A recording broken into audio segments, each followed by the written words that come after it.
Hey guys, Dissection of Violence here.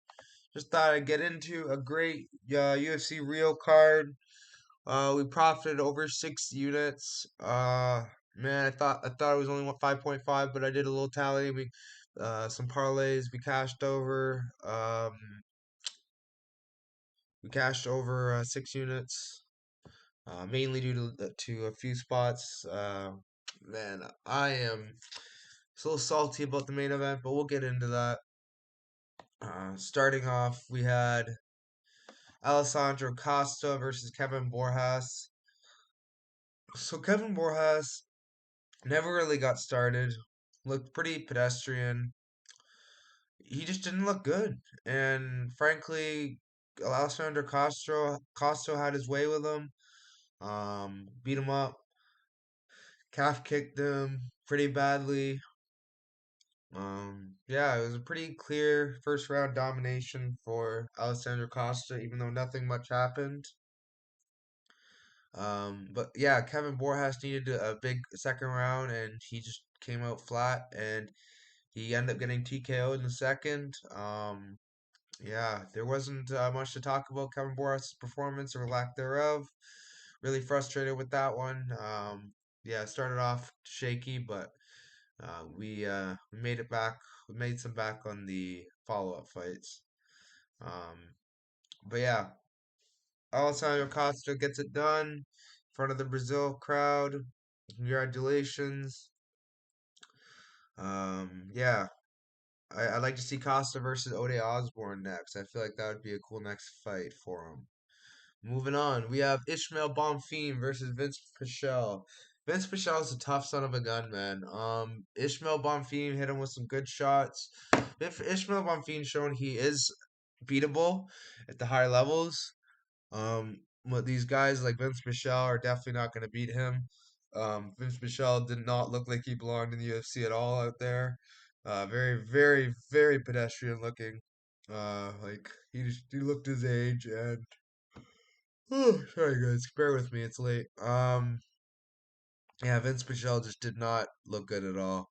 Uh, Ishmael Bonfim showed there's levels to this game. And you can't be coming in at 41 years old looking like that, expecting to win at the higher levels in the division. I'd like to see a Bonfim versus a Jared Gordon next. I feel like that would be a good next step for him, good next test. Moving on, we have Dione Barbosa versus Ernesto Caracate.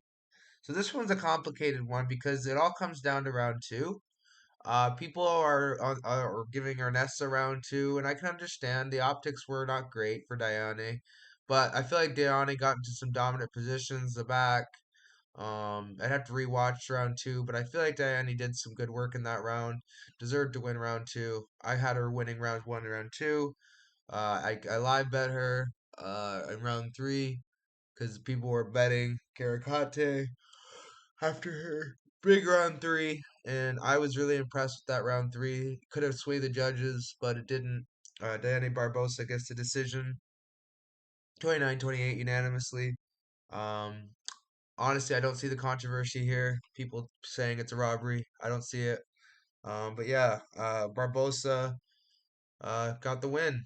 Um, good win for Barbosa. Let's give her Jamie Lenhorth. See how she does against her. Someone with takedown defense and good fight IQ and decent striking. Moving on, we had Mauricio Ruffy versus Jamie Malarkey. Jamie Malarkey's chin's gone, man. There's not much else I could say than that. Mauricio Ruffy just cracked the chin nice and early, got the finish, and yeah, that's all she wrote. Jamie Malarkey, his chin and his career is dwindling day by day, and he won't be in the UFC much longer at this rate. Great win for Mauricio Ruffy, first fight in the UFC. A vet like Jamie Malarkey, show he's a real deal in the division. Someone you got to watch out for.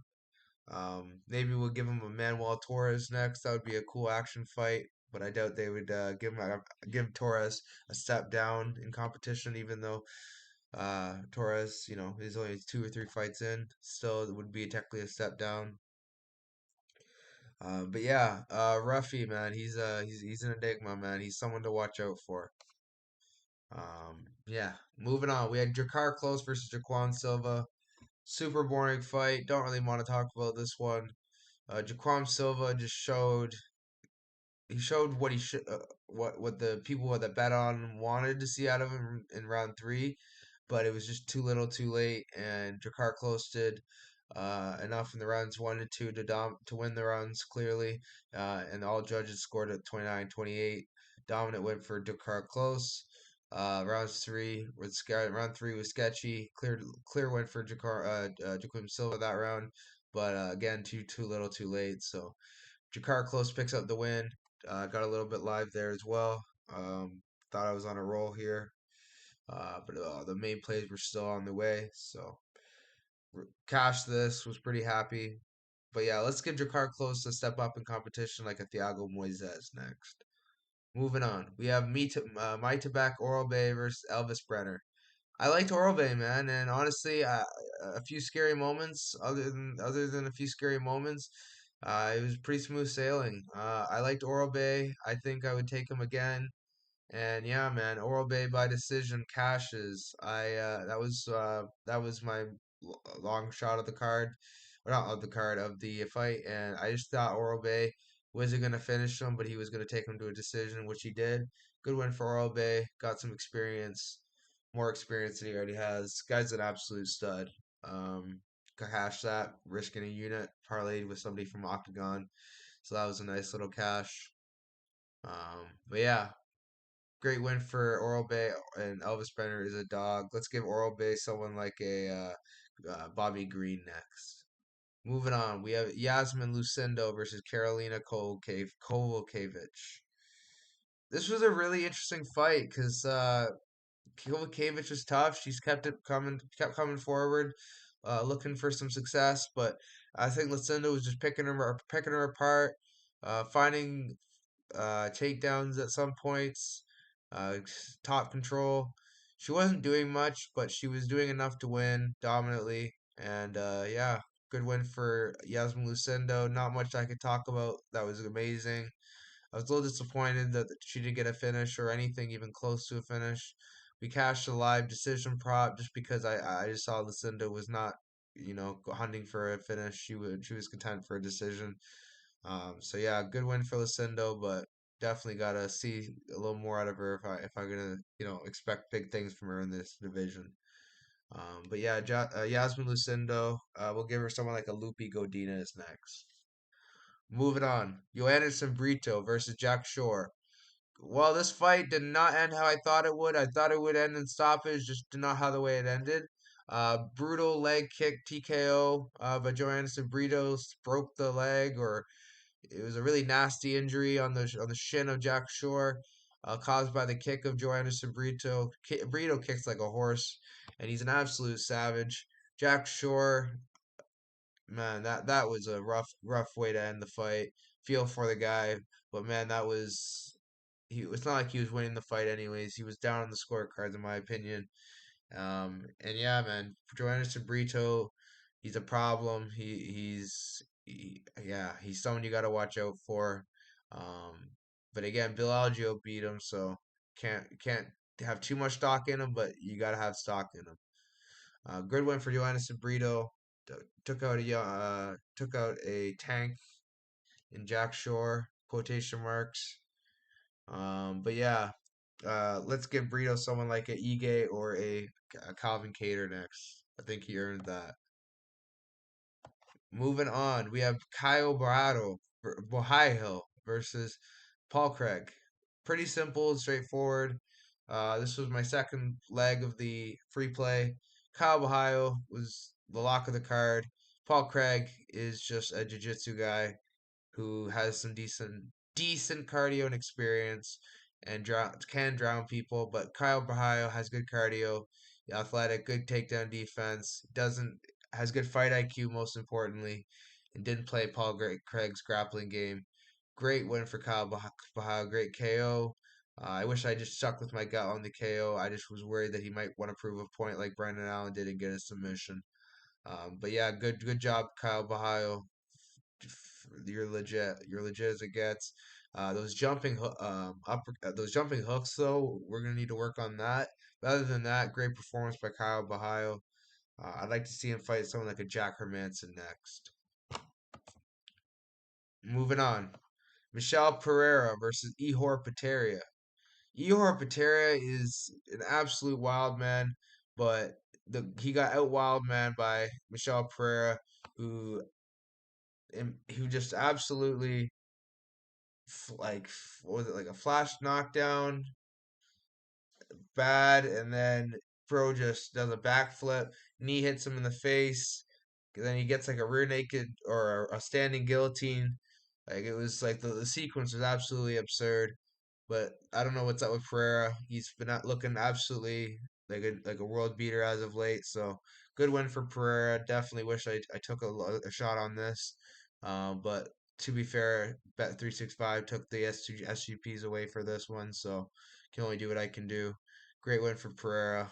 Um, Admittedly, I took a little shot at Ehor, but that was just stupidity on my part. So Michelle Pereira with the win. Let's see Michelle Pereira versus GM3 or maybe a Bo Nickel matchup next. That would be awesome, eh? Moving on. Anthony Smith versus Vitor Petrino. What an absolute disaster. Vitor Petrino came in with all the hype, 11 and 0, just to get absolutely destroyed by Anthony Smith by submission in the first round by guillotine, the most embarrassing submission to get caught in at a high level. Obviously, it happens when you're learning or green, but in the higher levels, you rarely ever see that happening. So good win for Anthony Smith. He needed the win, but man, what a joke! Vitor Petrino, just welcome to the fade list. You don't lose to that in your home country, and like that's just so embarrassing, man. Vitor Petrino, I'm sorry, I can't pick you again. Vitor Petrino, or sorry, Anthony Smith versus Volkan Ozdemir 2 seems like the move. Yeah, very disappointing outcome.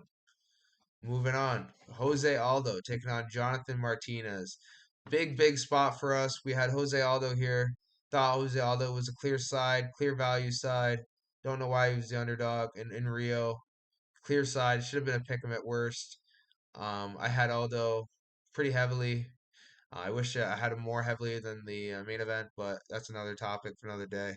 Aldo got the job done dominantly, defended the leg kicks. Jonathan Martinez wanted nothing to do with the leg kicks after getting a few checked.